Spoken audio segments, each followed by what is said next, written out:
C'est dans la forêt, à la sortie du Teche, qu'il se niche, tout près de la zone industrielle, en bordure de l'A660. C'était l'endroit idéal pour accueillir le réservoir d'eau de Grangeneuve, celui qui optimise son intégration paysagère. En service depuis le 25 juin dernier, ce nouveau dispositif a été inauguré ce 3 juillet. Il répondait à un besoin réel.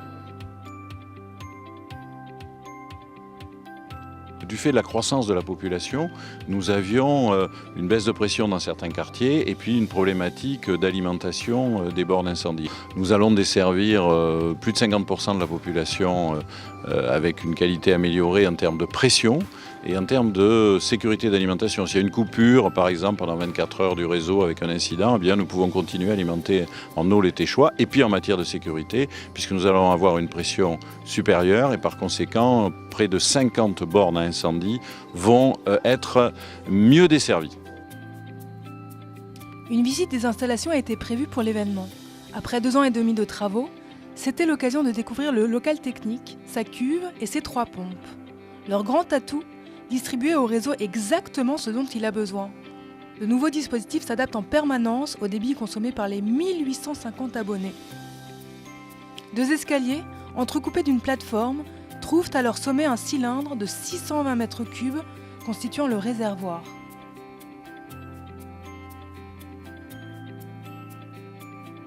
Un projet largement applaudi et qui financièrement n'impactera aucunement les habitants.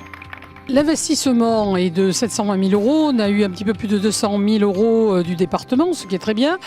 Ça fait partie des investissements que nous faisons annuellement sur une mandature depuis 2014 où nous n'avons pas augmenté les impôts. Et nous ne les augmenterons pas d'ici la fin de la mandature, c'est-à-dire jusqu'en 2020. Donc ça, c'est un engagement de campagne que j'avais pris et qui est totalement respecté.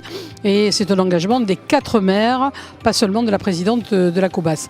Sur le plan du fonctionnement, il est bien évident que mettre un nouvel équipement à disposition du délégataire, ça entraîne une augmentation des coûts d'exploitation, ne serait-ce que l'électricité. La COBAS, vendredi soir, a décidé de prendre ça à sa charge et de ne rien bouger sur la facturation faite à l'usager, qui déjà est une facturation qui, depuis le dernier contrat, a diminué de plus de 10%.